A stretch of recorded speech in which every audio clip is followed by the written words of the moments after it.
శ్రీ గురుదేవ దత్త. ప్రస్తుతం గాన్గాపూర్లో పరిస్థితి ఇది. నది చూడండి ఎక్కడికి వచ్చేసిందో. మనం ఇగో ఇక్కడే ఉన్నాం, ఎక్కువ దూరంలో లేవు. నది ఇక్కడ దాకా వచ్చింది. రాత్రంతా ఎడతెరిపి లేని వర్షం. కాసేపట్లో మనం అన్నదాన కార్యక్రమానికి అన్ని సిద్ధం చేసుకొని కార్యక్రమం మొదలు పెట్టుకోవాలి. బిజాపూర్ నుంచి వచ్చే బ్రిడ్జి మునిగిపోయింది, మొన్న రాత్రి మునిగిపోయింది. కాబట్టి దత్తుడిని ప్రార్థించాలి, మన కార్యక్రమం సవ్యంగా సాగేటట్టు చేయమని చెప్పేసి.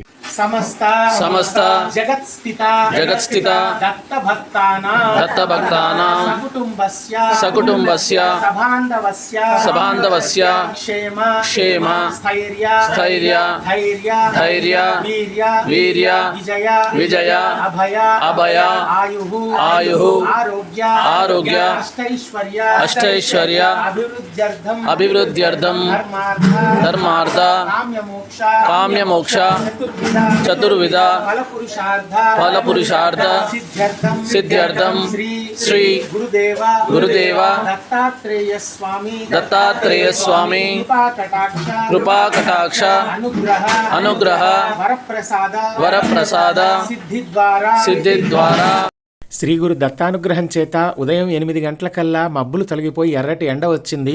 త్వరగా మా మిత్ర బృందం అందరం కలిసి భోజన పదార్థాలన్నీ సిద్ధం చేసి ముందు ఒక విడత శ్రీ గురు నిర్గుణ పాదుక మఠం దగ్గర అన్న సంతర్పణ నిర్వహించి ఆ తర్వాత మధ్యాహ్నం 1 గంట నుండి 2 గంటల వరకు సంగమ క్షేత్రంలో కూడా మళ్ళీ అన్న సంతర్పణ కార్యక్రమం చేపట్టడం జరిగింది.